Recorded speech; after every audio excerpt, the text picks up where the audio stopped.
23장 1절부터 6절까지입니다. 여호와께서 주위의 모든 원수들로부터 이스라엘을 쉬게 하신 지 오랜 후에 여호수아가 나이 많아 늙은지라. 여호수아가 온 이스라엘 곧 그들의 장로들과 수령들과 재판장들과 관리들을 불러다가 그들에게 이르되 나는 나이가 많아 늙었도다. 너희의 하나님 여호와께서 너희를 위하여 이 모든 나라에 행하신 일을 너희가 다 보았거니와 너희의 하나님 여호와 그는 너희를 위하여 싸우신 이시니라. 보라, 내가 요단에서부터 해지는 쪽 대해까지의 남아있는 나라들과 이미 멸한 모든 나라를 내가 너희를 위하여 제비 뽑아 너희의 지파에게 기업이 되게 하였느니라. 너희의 하나님 여호와 그가 너희 앞에서 그들을 쫓아내사 너희 목전에서 그들을 떠나게 하시리니 너희의 하나님 여호와께서 너희에게 말씀하신 대로 너희가 그 땅을 차지할 것이라.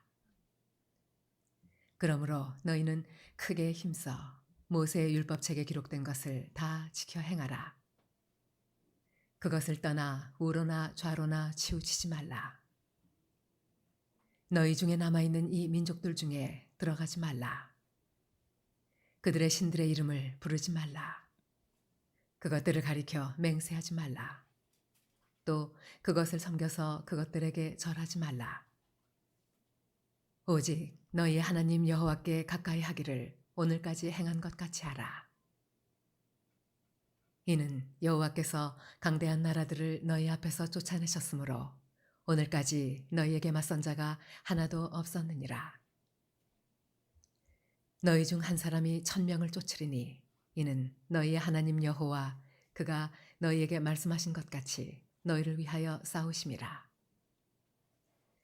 그러므로 스스로 조심하여 너희의 하나님 여호와를 사랑하라. 너희가 만일 돌아서서 너희 중에 남아있는 이 민족들을 가까이하여 더불어 혼인하며 서로 왕래하면 확실히 알라. 너희 하나님 여호와께서 이 민족들을 너희 목전에서 다시는 쫓아내지 아니하시리니 그들이 너희에게 올무가 되며 덫이 되며 너희의 옆구리에 채찍이 되며 너희의 눈에 가시가 되어서 너희가 마침내 너희 하나님 여호와께서 너희에게 주신 이 아름다운 땅에서 멸하리라.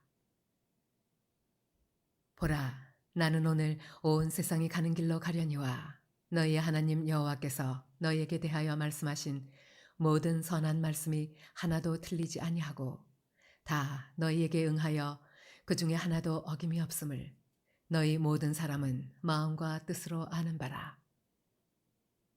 너희 하나님 여호와께서 너희에게 말씀하신 모든 선한 말씀이 너희에게 임한 것 같이 여호와께서 모든 불길한 말씀도 너희에게 임하게 하사 너희 하나님 여호와께서 너희에게 주신 이 아름다운 땅에서 너희를 멸절하기까지 하실 것이라. 만일 너희가 너희 하나님 여호와께서 너희에게 명령하신 언약을 범하고 가서 다른 신들을 섬겨 그들에게 절하면 여호와의 진노가 너희에게 미치리니 너희에게 주신 아름다운 땅에서 너희가 속히 멸망하리라 하니라. 아멘. 오늘 말씀은 여호수아가 나이 많아 늙은지라 이렇게 시작을 합니다. 여호수아는 가나안 땅을 정복하고 그 땅을 12지파에게 다 분배했던 참 어려웠던 업무를 수행했던 위대한 리더였는데 이제는 그의 마지막 시간을 보내고 있습니다. 여러분은 여러분 인생의 마지막 순간에 어떤 말을 남기길 원하십니까? 한번 생각해 보세요. 묘비명에 여러분 뭐라고 남기고 싶어요? 그게 어렵다면 여러분의 부모님이 돌아가실 때 여러분에게 어떤 말을 남겨주기를 원하세요? 첫째야, 너는 어디 어디 땅을 가져라. 둘째야, 너는 어느 회사를 가져라. 셋째야, 너는 어디에는 아파트를 가져라. 이러면 좋을 것 같아요? 예. 이렇게 말하고 그분이 부모님이 돌아가시게 된다면 그분은 갖고 있는 거는 돈밖에 없는 사람인 거죠. 물려줄 게 돈밖에 없는 거예요. 하지만 첫째야, 둘째야, 셋째야, 너는 마음을 다하고 뜻을 다하고 힘을 다하여 내 하나님 여호와를 사랑하라 이렇게 말해주면 우리는 부모님이 아 그분의 인생이 하나님을 사랑하는 마음으로 하나님을 섬기는 마음으로 이 세상을 살아오셨구나 이렇게 우리는 알 수가 있겠죠. 근데 이렇게 이야기하면 꼭 이렇게 말씀하시는 분이 있어요. 목사님, 그래도 땅도 주시고 회사도 주시고 아파트도 주시고 하나님을 잘 섬겨라 하면 더 좋겠죠. 여러분은 그렇게 할 수 있는 분들 되시기 바랍니다. 아무튼 여호수아가 마지막에 이 두 편의 메시지를 이제 남기는데 오늘 보는 여호수아서 23장은 리더들에게 주시는 말씀이고 24장은 이스라엘 백성들 전체에게 주시는 말씀입니다. 그런데 이 여호수아서 23장에 있는 말씀 보니까 이렇게 시작을 합니다. 여호와께서 주위의 모든 원수들로부터 이스라엘을 쉬게 하신 지 오랜 후에. 여기서 주어가 누구입니까? 여호와 하나님이십니다. 우리가 마지막 순간에 내가 이렇게 살아왔습니다 라고 얘기할 법한데 여호수아는 내가 이렇게 살아왔다라고 얘기하는 게 아니라 하나님께서 나를 이렇게 살게 하셨습니다 라고 말하는 것입니다. 우리는 내가 무엇인가를 이뤄냈고 뭐 내가 자수성가를 했다든지 뭐 회사를 차렸다든지 아무튼 무엇인가 이뤄냈을 때 그리고 무엇인가 마무리할 때 우리의 주어는 내가 아니라 언제나 하나님이 되셔야 합니다. 그것이 가장 안전한 인생 길인 것이고 삶의 방법입니다. 하나님이 주어가 되시기 때문에 그 인생과 그 모든 과정은 못 이룰 것이 없고 안 될 것이 없는 것입니다. 왜? 하나님이 하시니까.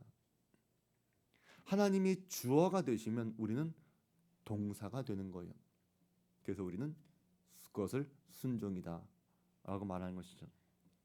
여러분의 삶의 인생의 시작은 나로부터 시작되었을지 몰라도 여러분의 인생의 마지막 순간에는 반드시 하나님께서 하셨습니다 라고 고백할 수 있는 우리 복된 성도들 되시길 주의 이름으로 축원드립니다. 근데 오늘 말씀 보니까 하나님께서 이스라엘을 위해 무엇을 해주셨는지를 봐야 돼요. 모든 원수들로부터 이스라엘을 쉬게 하셨다라고 말해요. 쉬게 했다는 말이 뭐예요? 안식을 주셨다는 거예요.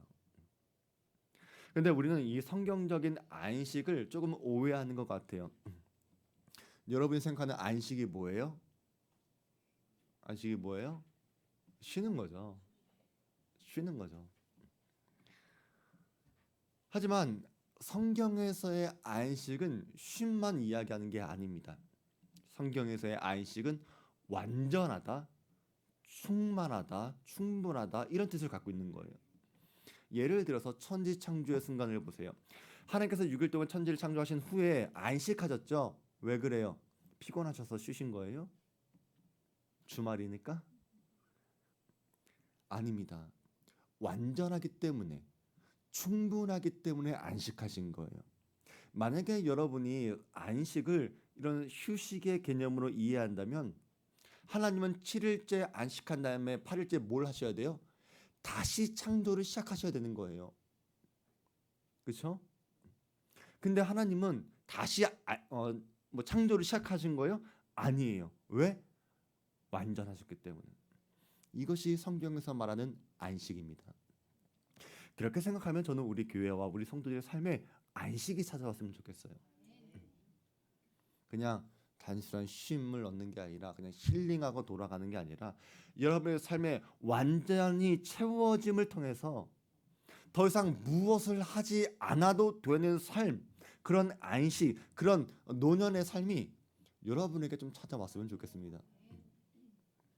특히 우리 성도들이 이제 고령화가 되어서 이제 나이가 들어서 은퇴 이후의 삶을 이제 고민하고 계실 것 같은데 하나님께서 여러분의 그 이후의 삶에 대해서 안식을 허락해 주시기를 바랍니다. 그래서 여호와는 나의 목자시니 내게 부족함이 없으리로다 라고 하는 고백을 할 수 있는 성도들이 많아지는 교회 되기를 원합니다. 그리고 여러분이 더욱더 주님을 섬기는데 힘쓰는 분들 되시기 바랍니다. 여호수아는 지금 마지막 순간에 평안할 수 있었습니다. 왜냐하면 하나님께서 이스라엘을 쉬게 해주셨기 때문에 안식을 주셨기 때문에 더없이 평안한 거예요. 부족한 것이 없으니까 쉴 만한 물가에 누울 수 있었던 것입니다. 그래서 내가 마지막 이 순간에 이렇게 평할 수 있는 것은 하나님께서 나에게 안식을 주셨기 때문이다라고 우리 리더들을 모아두고 이야기하는 거예요. 그런데 23장에 있는 말씀을 보니까 아주 많이 나오는 표현이 있어요. 뭘 것 같아요? 너희 하나님이라고 하는 단어예요. 너희 하나님. 여기서 23장은 16절까지밖에 없는데 13번이나 너희의 하나님이라고 하는 말이 나와요. 16절까지밖에 없는데 그러면 굉장히 많이 나온 거죠. 네. 이거 왜 나와요? 네. 근데 보세요. 여러분, 너희의 하나님이라고 하는 표현이 어떻게 들리세요? 좀 이상하게 들리지 않아요? 나의 하나님, 우리의 하나님 이렇게 얘기해야 되는데 너희의 하나님이라고 하는 거는 내가 포함되지 않는 표현인 거잖아요. 근데 이 너희의 하나님이라고 하는 말을 모세도 사용합니다. 모세의 마지막 설교인 그 신명기를 보면 이 너희의 하나님이라고 하는 말이 굉장히 많이 나와요. 왜 그러냐면 모세와 여호수아한테는 당연히 나의 하나님이었습니다. 당연히 우리의 하나님이었어요. 하지만 이제는 나에게 남겨진 삶이 얼마 되지 않으니까 내가 이제 이 세상을 떠나야 되니까 남겨진 너희에게는 너희의 하나님이 되어야 된다는 거예요. 그러면 우리는 여호수아가 말한 너희의 하나님을 어떻게 드려야 돼요? 나의 하나님, 우리의 하나님으로 드려야 하는 것입니다. 하나님에 대한 신앙은 개인적인 신앙이에요. 부모님의 하나님이 자동으로 나의 하나님이 되는 것이 아닙니다. 옆 사람의 하나님이 나의 하나님이 되는 것도 아니에요. 나에게는 나의 하나님으로서의 고백이 있어야 합니다. 오늘 뭐 PPT는 없는데 로마서 10장에 그런 말씀이 있죠. 내가 만일 내 입으로 예수를 주로 시인하며 또 하나님께서 그를 죽은 자 가운데서 살리신 것을 내 마음에 믿으면 구원을 얻으리니 사람이 마음으로 믿어 의에 이르고 입으로 시인하여 구원에 이르느니라. 여러분에게 나의 하나님이라고 하는 고백을 할 수 있는 입술이 있게 되길 바랍니다. 그 입술의 고백이 여러분을 구원으로 이르게 할 것입니다. 모세와 여호수아가 경험한 하나님이 나의 하나님이 되어 주어서 하나님께서 우리를 붙들어 주시고 하나님께서 우리와 함께 하시고 하나님께서 우리를 인도해 주시고 우리는 하나님을 놓치면 안 되는 것입니다. 그러면 하나님을 놓치지 않으려면 어떻게 해야 되는가? 모세도 그렇고 여호수아도 그렇고 하나님이 어떤 분이신지를 우리에게 이야기해 줍니다. 3절부터 5절까지 있는 말씀인데 너희의 하나님 여호와께서 너희를 위하여 이 모든 날에 행하신 일을 너희가 다 보았거니와 너희의 하나님 여호와 그는 너희를 위하여 싸우신 이시니라. 보라 내가 요단에서부터 해 지는 쪽 대까지에 남아 있는 나라들과 이미 멸한 모든 나라를 내가 너희를 위하여 제비를 뽑아 너희의 지파에게 기업이 되게 하셨느니라. 너희의 하나님 여호와 그가 너희 앞에서 그들을 쫓아내사 너희 목전에서 그들을 떠나게 하시리니 너희의 하나님 여호와께서 너희에게 말씀하신 대로 너희가 그 땅을 차지할 것이니라. 그 다음 구절은 없었어요? 여호수아는 하나님께서 너희를 위해 행하신 일들을 다 보았지 않느냐? 요단에서부터 해 지는 쪽까지 하나님께서 너희의 기업이 되게 하셨다. 그리고 너희도 앞으로 하나님의 말씀에 순종하게 되면 너희도 그 땅을 말씀하신 대로 차지하게 될 것이다. 이렇게 이야기하는 것입니다. 여러분 믿음의 가정, 믿음의 가문은요. 부모가 자녀에게 하나님께서 어떤 분이신지를 가르쳐 주는 것부터 시작합니다. 내가 경험한 하나님, 내 삶의 믿음의 증거가 있어야지 자녀들에게 이것을 하나님께서 해주었다라고 말해줄 수 있는 것이고 너도 이렇게 살아야 이런 복을 받을 수 있는 것이다 라고 말해줄 수가 있는 거예요. 아까 물어봤잖아요. 여러분의 부모님이 여러분에게 무엇을 남기기를 원하시는지. 돈이나 재산만 남겨주는 것도 마음에 드는 것도 아니고 그렇다고 주는 것도 없이 말만 하나님을 섬기라 이렇게 말하는 것도 우리가 원하는 바는 아니에요. 그렇죠? 우리는 우리 부모님이 복을 받은 것, 우리가 눈에 보여질 수 있는 것, 누구라도 인정할 수밖에 없는 것, 모든 나라들이 알 수 있는 그 신앙의 열매들을 볼 때 참 부러워할 때 인정할 때 이것을 하나님께서 해주셨어 라고 보여주고 말해줄 수 있어야죠. 이것이 신앙 교육이고 자녀들을 가르치는 것이고 이렇게 해서 믿음의 가정이 만들어지는 것입니다. 그냥 여러분 기도만 한다고 해서 되어지는 것 아닙니다. 그러려면 여러분이 경험한 여러분이 갖고 있는 신앙의 열매들이 있어야 돼요. 그것을 갖고 설명을 해줘야 합니다. 또는 여러분들이 남겨줄 수 있는 보여줄 수 있는 신앙의 열매들이 있는 분들 되시길 바랍니다.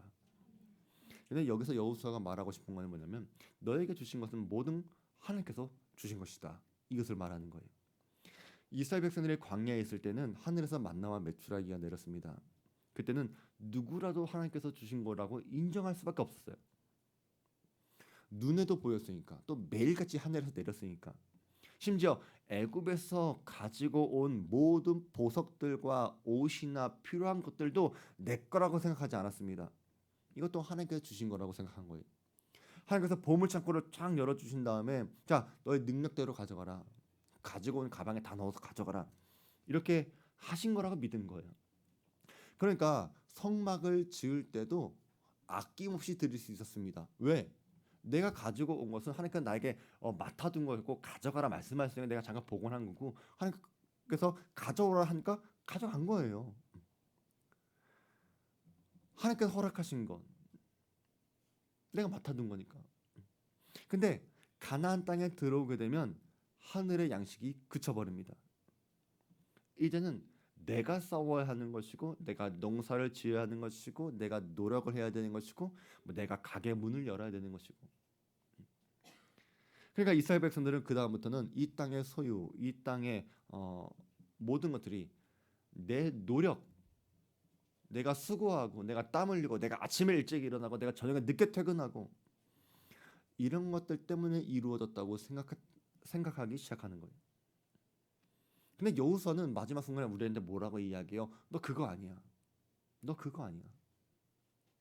하나님께서 주신 거야. 근데 이 이야기는 모세도 그렇게 이야기합니다. 내 하나님 여호와를 기억하라. 그가 내게 재물 얻을 능력을 주셨습니다. 이같이 하시면 내 조상들에게 맹세하신 언약을 오늘과 같이 이루려 하심이니라. 여러분이 많은 소유를 얻기 위해서 많은 노력을 했겠죠. 땀을 흘렸을 것이고 힘을 쏟았을 것이고 마음을 쏟았을 것이고 여러분의 인생을 정말로 갈아 넣었을 수 있습니다. 하지만 그렇다고 하더라도 그 모든 것은 하나님께서 주신 것입니다. 모세가 걱정했던 것 이것은 여호수아도 지금 똑같이 걱정하는 겁니다. 신명기 8장 17절에 그러나 내가 마음에 이르기를 내 능력과 내 손의 힘으로 내가 이 재물을 얻었다 말할 것이라. 저는요 모세가 걱정했고 여호수아도 걱정했던 것처럼 저도 여러분을 바라볼 때 걱정되는 것이 바로 이것입니다. 여러분이 말하고 싶은 것이 이것이에요. 똑같이 사랑하는 성도 여러분, 저는 여러분들이 정말 많은 복을 얻기를 원하고 많은 소유를 누리기 원하고 또 자녀에게 많은 것을 남겨줄 수 있는 부모가 되기 원하는데 그 모든 것은 하나님으로부터 시작된다는 것을 여러분이 잊으면 안 된다는 거예요. 그럼 우리는 하나님을 기쁘시게 하는 삶을 살아야겠죠. 내가 더 많은 노력을 하려고 하는 것이 아니라 내가 일을 하는 것이 아니라 하나님께서 우리의 일을 더 많은 일을 해주시기를 우리가 믿고 기도하고 그 하나님을 사랑하고 하나님을 기쁘시게 해드려야 되지 않겠어요? 우리는 원래 우리가 어떤 사람들이었는지 어떤 존재들이었는지 우리는 알아야 돼요. 로마서 5장에서 우리에게 이렇게 이야기합니다. 우리는 어떤 존재였냐면 우리는 아직 연약했었어요. 우리가 아직 죄인이었을 때에 우리가 아직 원수되었을 때에 원래 우리는 연약한 사람들입니다. 우리는 죄인이었고 우리는 하나님과 원수였어요. 이스라엘 백성들을 생각해 보세요. 이 사람들 원래 노예였습니다. 노예 출신이에요. 430년 동안 노예 생활했습니다. 얼마나 노예 근성, 패배 근성이 얼마나 심하겠어요. 가나안 땅 바로 앞에서 사람들 보고 두려워서 애굽으로 돌아가자 그렇게 말했던 사람들입니다. 이 사람들은 광야에서도 하나님께서 인도해 주시는데 우상을 섬겼습니다. 지도자 모세한테 매일같이 불만을 이야기했고 반역을 하려고 했습니다. 우리도 그렇습니다. 여러분 태어날 때부터 하나님 믿는 분 계세요? 없어요. 우리는 태어날 때부터 죄 가운데 태어났습니다. 우리가 예수를 알기 전에, 예수 믿기 전에 하나님을 기쁘시게 할 수가 없었습니다. 그런데 그리스도께서 먼저 우리를 위해 죽으셨다는 거예요. 그리스도께서 우리를 의인 되게 하셨고 하나님과 화해를 이루어 주었고 약할 때 강하게 해 주셨습니다.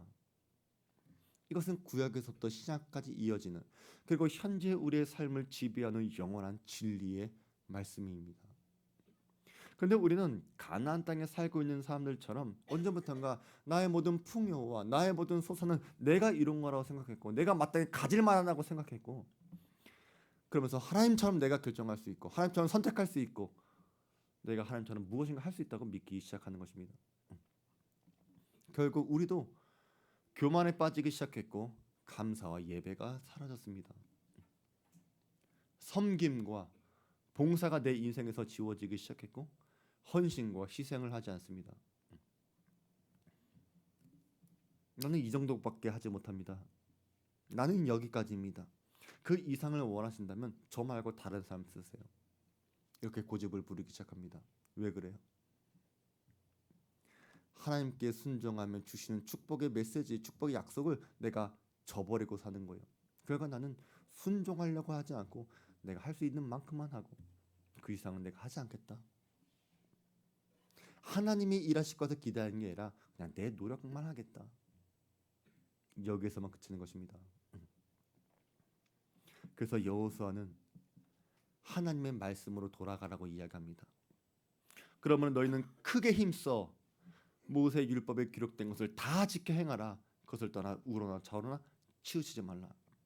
내가 여기 이런 말씀 볼 때마다 항상 강조하고 싶은 게 뭐냐면 좌우러나 우러나 치우치지 말라 이것도 있지만 뭐 다 지켜 행하라 이것도 있지만 크게 힘써 이 부분을 여러분에게 좀 이야기해 주고 싶어요. 지켜 행하는 거 우리가 다 알고 있잖아요. 근데 여러분이 크게 힘쓰지 않으면 지켜 행할 수가 없는 것입니다. 여러분 하나님 말씀 순종하고 싶죠? 지켜 행하고 싶죠? 아멘 안 하신 분들은 하고 싶지 않아서 그런 거예요? 진짜 그런 것 같아요. 막 진짜 분위기가 막 별로 하고 싶은 마음이 없어. 지켜 행하고 싶은 마음이 없는데 잠깐 목사님이 지켜 행하래. 뭐 그런 분위기예요 지금? 여러분 하나님 말씀 지켜 행하고 싶죠? 네? 우러나 저러나 치우치지 않고 싶죠? 크게 힘쓰시기 바랍니다. 정말 크게 힘쓰세요. 정말로 제가 부탁을 드리는데요. 부탁드리는데 좀 크게 힘쓰세요. 할 수 있는 만큼이 아니라 적당히가 아니라 힘쓰되 크게 힘쓰시고 합니다. 하나님의 말씀을 왜 지켜야 되는지 아세요? 23장 14절 15절에 이렇게 말씀하고 있어요. 보라 나는 오늘 온 세상이 가는 길로 가려니와 온 세상이 아니죠. 보라 나는 오늘 온 세상이 가는 길로 가려니와 너희 하나님 여호와께서 너희에게 대하여 말씀하신 모든 선한 말씀이 하나도 틀리지 아니하고 다 너희에게 응하여 그 중에서 하나도 어김이 없음을 너희 모든 사람이 마음과 뜻으로 아는 바라. 너희 하나님 여호와께서 너희에게 말씀하신 모든 선한 말씀이 너희에게 임한 것 같이 여호와께서 모든 불길한 말씀도 너희에게 임하게 하사 너희 하나님 여호와께서 너희에게 주신 이 아름다운 땅에서 너희를 멸절하기까지 하실 것이라. 여러분 성경에 복에 대한 말씀이 얼마나 많은지 아세요? 근데 저주에 대한 말씀도 굉장히 많습니다. 문제는 복의 언약만 실현되는 게 아니라 불길한 말씀도 다 응한다는 거예요. 하나님의 속성이 사랑이신데 왜 복과 은혜를 주신 건 이해가 되는데 왜 저주를 주십니까? 왜냐하면 하나님 앞에서 복과 저주는 똑같은 거예요. 하나님의 저주는 궁극적인 저주가 아니라 또 그 저주 그대로 내버려두는 것이 아닙니다.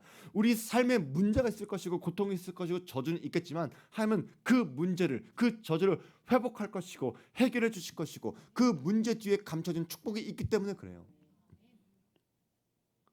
그래서 복도 있는 것이고 저주도 있는 것이에요. 이 목적은 똑같아요. 하나님을 사랑해라. 11절 그래서 말하는 거잖아요. 그러므로 스스로 조심하여 너희 하나님 여호와를 사랑하라. 여기서 제가 뭘 강조하고 싶겠어요? 여호와를 사랑하라. 이 부분을 강조하고 싶어요. 하지만 그 앞에 스스로 조심하라. 여러분 이 말씀도 지켜가면서 하나님을 사랑하시기 바랍니다. 조심하세요. 제가 이렇게 얘기하면 좀 경고하는 것 같은데 협박하는 것 같은데 성경에 있는 말씀이에요. 스스로 조심하시기 바랍니다. 조심하세요. 그렇게 하나님을 사랑하세요. 여호수아서 1장을 생각해 보세요. 모세의 후계자로서 여호수아가 이제 사역을 하게 될 때 얼마나 많은 부담과 책임이 있었겠습니까? 그때 하나님께서 강하고 담대하라는 말씀을 주신 거예요. 그리고 그 이후에 여호수아는 강한 담대한 용사로 살아왔습니다. 그러면 마지막 순간에 내가 살아왔던 것처럼 너희도 강하고 담대하라, 비전을 가져라, 야망을 가져라 이런 메시지를 줄 수 있었을 법한데 그 메시지를 준 게 아니라 하나님을 사랑해라. 이것을 얘기해 주는 거예요. 우리가 강하고 담대하고 능력 있게 살아가는 것보다 더 중요한 건 그것은 하나님을 사랑하는 것입니다. 중학교 성도들이 돌아와야 될 자리도 하나님을 사랑해야 되는 자리입니다. 강하고 능력받고 복받고 그런 자리로 오는 것보다 더 중요한 것이 있어요. 하나님을 사랑하는 자리. 여러분 하나님을 얼마나 사랑하고 계십니까? 얼마나 조심해야 가면서 얼마나 힘써서 하나님을 사랑하고 계십니까? 사랑하는 성도 여러분들, 하나님의 모든 선한 말씀이 응답되어지는 삶을 살아가시기 바랍니다. 하지만 불결한 모든 말씀도 여러분의 삶에 다 응하게 된다는 것도 나타나게 될 것도 이루어진 것도 깨닫고 겸손하고 정말 우리가 조심스럽게 낮아지는 모습으로 깨어 있으며 살아가시기 바랍니다. 여호수아서 23장은 누구한테 하는 말이라고 이야기했어요? 리더들에게 하는 말씀이에요. 그러면 우리 성도들, 특별히 직분을 맡으신 분들 스스로 하나님의 말씀대로 살아갈 뿐만이 아니라 이 시대에 또 우리 교회 성도들에게 하나님 백성으로 살아가길 원하는 모든 사람들에게 하나님의 지속적인 축복과 놀라운 열매를 살아가게 하려면 여러분은 먼저 그렇게 살아가시고 그렇게 가르치시고 본을 보여야 할 책임이 우리 직분자들에게 있다. 맡은 일꾼에게 있다. 이것을 깨닫게 되길 바랍니다. 우리 사랑하는 모든 성도들이 여호수아서의 마지막 이 메시지를 통해서 여러분의 중심을 확인해 보시기 바랍니다. 내가 하나님을 사랑하고 있는가? 하나님께서 나를 위해 행하신 일들을 내가 인정하는 삶을 살아가고 있는가? 내 삶의 안식을 위해 하나님의 은혜를 구하고 있는가? 주의 선한 말씀에 이루어지기 위한 순종의 삶을 살아가고 있는가?